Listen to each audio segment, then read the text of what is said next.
António Jorge de Oliveira Aires Rodrigues é um ilustre marinhense, embora nascido em Alfarelos, Soura, a 21 de agosto de 1945. Tornou-se conhecido dos portugueses a quando da sua candidatura às presidenciais de 1980. Fazia campanha ao volante de uma caminhoneta, orgulhoso de representar os trabalhadores nas eleições. No entanto, esse fugaz momento mediático está longe de expressar a dimensão da vida política de Aires Rodrigues, há anos acantonado no Partido Operário de Unidade Socialista. Ao longo da sua vida, por 2 vezes, conheceu o sabor da expulsão. Em 1964, estudante de Direito em Lisboa, sofreu a pena máxima por participar na ocupação da Cantina Velha e exilou-se em Paris. Regressado em 74, torna-se deputado. O PS deve-lhe a primeira vitória obtida no Círculo da Marinha Grande, até então essencialmente comunista, e membro do secretariado, com o pelouro da organização. No Congresso de 1975, subscreve moção contrária à linha de Mário Soares, então no governo, que obtém 25% dos votos. A ousadia custa-lhe a expulsão, acusado de trotskismo. Afirmou com convicção: não abdicamos da posição socialista que ajudara a implantar o PS nos setores operário e sindical e recusamos a subordinação do PS ao aparelho militar. Princípio que, aliás, o guiou na sua candidatura civilista pelo POS. Em 1980. Ao longo dos últimos anos na Marinha Grande, encontrava-se ligado às coletividades Os Vidreiros e 1º de Maio, da aldeia de Picacinhos. Sr. Aires Rodrigues, é uma honra e um privilégio poder tê-lo hoje connosco a participar no podcast Memórias da Marinha Grande em tempos de ditadura. Muito obrigado. Posso perguntar-lhe se ainda mantém o hábito de, uma vez por semana, se encontrar em Leiria com Álvaro Órfão e Vitorino Vieiras Dias, para partilhar uma refeição e recordar episódios dos tempos da vida ativa na política, recordando os tempos em que foram deputados na Assembleia Constituinte pelo PS, órgão temporário que redigiu a Constituição da República Portuguesa, lei fundamental que rege a democracia. Exatamente, continuamos a reunir semanalmente, às terças-feiras, no chamado almoço solidário, no qual participam não apenas os deputados que citou, eu e o Álvaro Órfão e o Vitorino Vieira Dias, mas também o David Martins, um velho socialista que me veio substituir, aliás, quando eu fui expulso do Partido Socialista, mas com quem mantive sempre relações de amizade e que é um dos dirigentes do lar onde está neste momento instalado o deputado Vitorino Vieira Dias e onde se realizam estes almoços, e do qual participam também outras pessoas e outros que se juntam connosco para conversarmos e, naturalmente, partilharmos memórias e, no fundo, também o dia-a-dia da vida social e política. Em maio de 1968, ano das grandes manifestações estudantis, encontrava-se exilado em Paris. Pode contar-nos um pouco do ambiente que aí encontrou? Exatamente, foi algo extraordinário. Eu trabalhava nessa altura por decisão minha, porque não queria viver unicamente confinado ou às zonas dos exilados. Trabalhava na construção civil e participei, porque houve greve geral nesse período, e eu participei na greve e participei nas lutas dos estudantes nas barricadas. E na barricada do 10 de maio, nomeadamente, com os assaltos da polícia de choque, mandados pelos governantes franceses, que provocou enormes vítimas, mas ao mesmo tempo uma resistência enorme e uma mudança nas mentalidades por parte que tocou toda a população francesa e que teve um impacto, inclusive a nível mundial. Decidimos também, com muitos portugueses que estavam ali exilados, ocupar a Casa de Portugal em Paris, porque era uma casa subordinada ao regime salazarista e, portanto, decidimos ocupá-la juntamente com os estudantes que ocupavam os espaços universitários em França, e foi um ambiente extraordinário, que, aliás, ainda agora, ultimamente e durante vários anos, nos levou a comemorar, depois do 25 de Abril, o os aniversários do maio de 68 como um sintoma da liberdade e do impacto que teve na vida das populações a nível mundial. Que memórias guarda dos tempos em que participou na Assembleia Constituinte em 1974, eleito por Leiria? Olha, guardo imensas, variadíssimas. Em primeiro lugar, a preparação dos temas que tínhamos que apresentar para inscrever na Constituição. Portanto, a preparação no grupo parlamentar do Partido Socialista antes das sessões da Assembleia. Reuniões que duravam, por vezes, até às 2 e 3 horas da manhã, porque o presidente do grupo parlamentar era Lopes Cardoso, que era um homem que aceitava todas as opiniões que deveriam ser discutidas.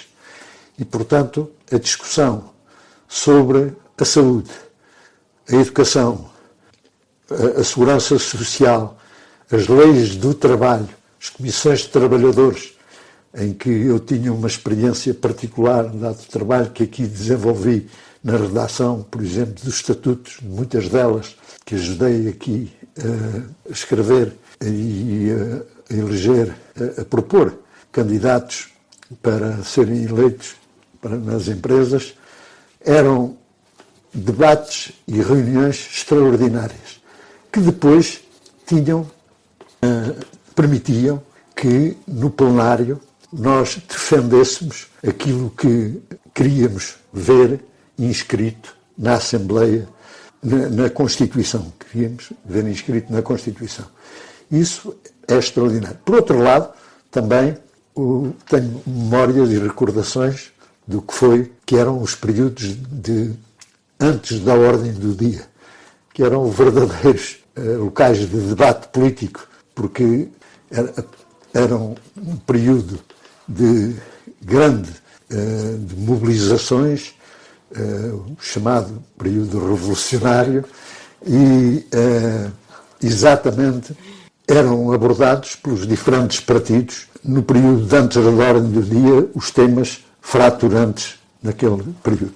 E eu lembro-me, nomeadamente, de responder ao Vital Moreira no período de antes da ordem do dia, quando ele considerou a manifestação do dia 22 de julho de 75 como organizada, que juntou cerca de 1 milhão de pessoas em Lisboa, na Fonte Luminosa, considerou os dirigentes do Partido Socialista como criminosos. E eu respondi dizendo que criminosos eram aqueles que queriam exatamente evitar como era possível alguém chamar de criminosos aqueles que queriam evitar que os trabalhadores se pudessem juntar na rua para defender os seus direitos, as suas liberdades, as suas garantias. Isso são recordações que não me esquecem.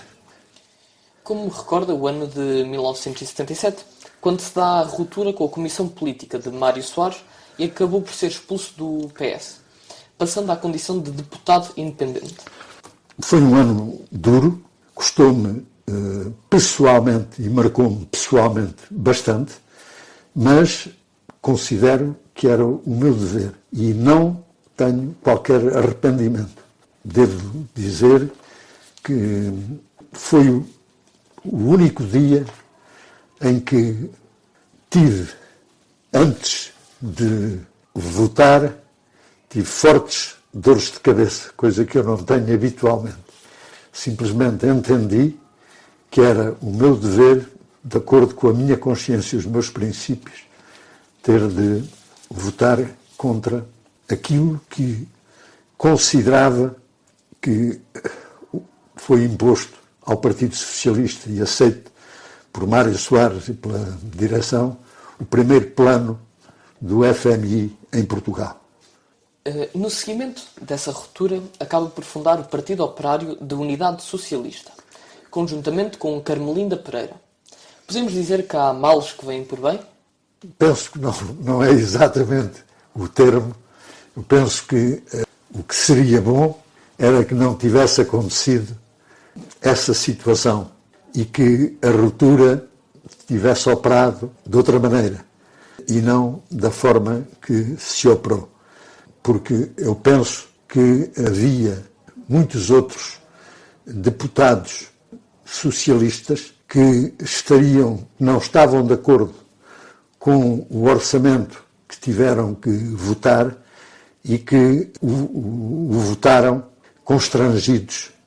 Portanto, o que teria sido importante era que a direção do Partido Socialista não tivesse capitulado perante as imposições do Fundo Monetário Internacional.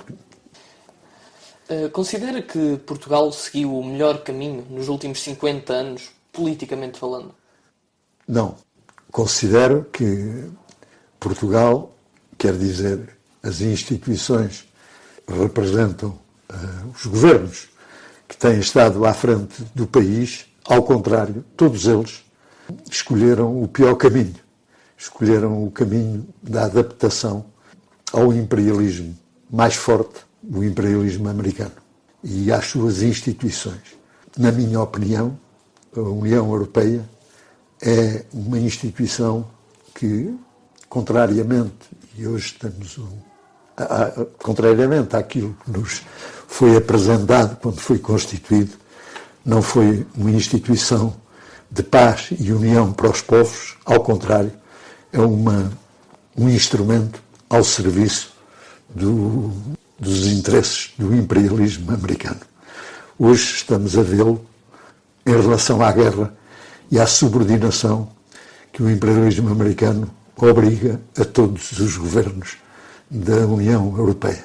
Esta é a minha opinião e eu penso que a resistência que se está a exprimir, inclusive por parte dos jovens nas universidades americanas e que neste momento está a transbordar para todas as universidades dos diferentes países da Europa, é a expressão dessa recusa de aceitação e ao mesmo tempo põe em causa e leva a raciocinar qual é a função da União Europeia e das suas instituições. No ano em que se assinalam 50 anos do 25 de Abril, tenho de lhe fazer a pergunta clássica. Onde é que se encontrava no dia 25 de Abril de 1974? Obviamente, encontrava-me no exílio, em França, e era animador sociocultural no Centro Social de Recuperação de um bidonville de Massy-Palaiseau, que era um dos bidonvilles que, à volta de Paris, onde estavam acantonados centenas de milhares de portugueses e que começaram a ser reabsorvidos e foram construídos em cada um desses centros, dessas cidades de trânsito, para a reabsorção dos bidonvilles e a passagem depois para os HLM, Habitation à Loyer Modéré. Havia umas cidades de trânsito para os habitantes dos bidonvilles. Na sua esmagadora maioria eram portugueses. Havia também alguns magrebinos, sobretudo argelinos, e alguns marroquinos, e alguns espanhóis, mas a esmagadora maioria eram imigrantes portugueses. Nesse centro social eu trabalhava como animador sociocultural, já depois de ter feito a experiência como trabalhador na construção civil e, portanto, tendo uma ligação e sabendo como é que viviam os trabalhadores, os imigrantes portugueses, conhecendo a sua realidade e, ao mesmo tempo, já falando muito bem e dominando, portanto, a língua francesa e tendo também, o segundo ano, apesar de tudo, da Faculdade de Direito, com uma certa formação cultural. O que foi importante, porque eu fazia aulas de alfabetização e a aula de alfabetização procurava fazê-la ao vivo. E nesse dia, quando comecei a ter as notícias da Revolução, fiz uma aula do que era um movimento, um golpe militar, mas com as informações que vinham através da rádio francesa, que eram mais completas do que as informações que havia em Portugal, visto que havia uma maior liberdade para os repórteres que estavam presentes em Portugal. Havia a informação de que se tratava de uma revolta de militares de baixa patente e, portanto, contra um regime salazarista. E isso permitiu-me fazer uma sessão de alfabetização ao vivo com uns a fazer de polícias políticos, outros a fazer de revolucionários. Pronto, foi engraçadíssimo e foi extremamente giro a sessão nesse dia, e no dia seguinte até eu de imediato pedir ao administrador do centro social para poder regressar a Portugal, visto que eu estava ali como exilado. Ele compreendeu a situação, autorizou-me com o estatuto de saída sem... Podendo, se fosse o caso, regressar sem perder o lugar. Portanto, podia sair, se houvesse qualquer acontecimento que me obrigasse a ter de regressar, o meu lugar não o perdia. E, portanto, para o 1º de maio já cá estava, em Portugal. Aconteceu uma coisa muito interessante quando eu estava já como membro do Secretariado Nacional do Partido Socialista em 75, na Rua da Emenda.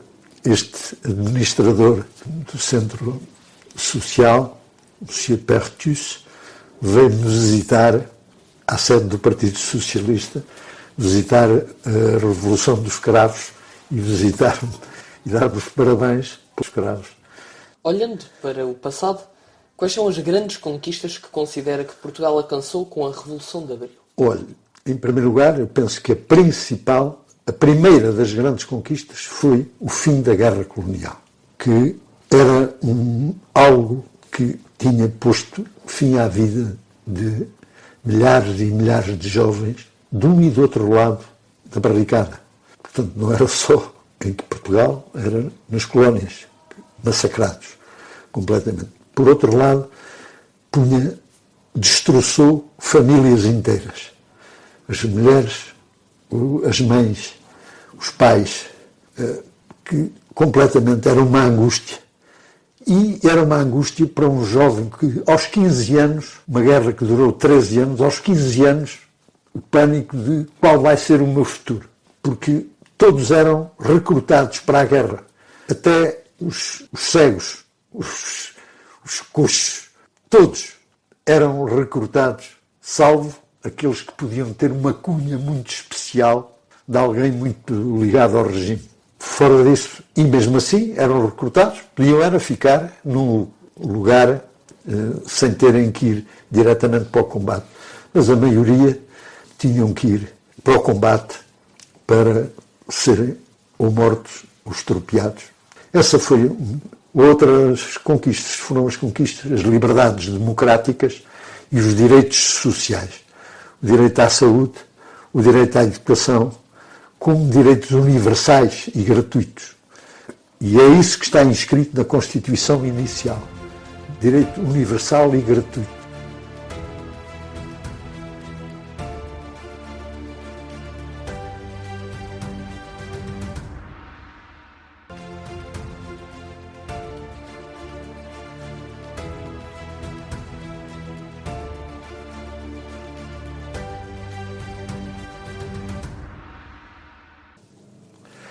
Em relação à reforma agrária, como é que vê a sua ascensão e a sua queda? Olha, eu penso que a reforma agrária foi algo de extremamente importante, o início, com a ocupação das terras, dos grandes latifúndios, no Alentejo e uma parte do Ribatejo por parte dos trabalhadores agrícolas daquela zona. E foi muito importante que o Ministro da Agricultura do primeiro governo, de um dos primeiros governos provisórios, o António Lopes Cardoso, que eu tive a oportunidade de lidar com ele, como disse, foi um dos homens com quem eu lidei particularmente.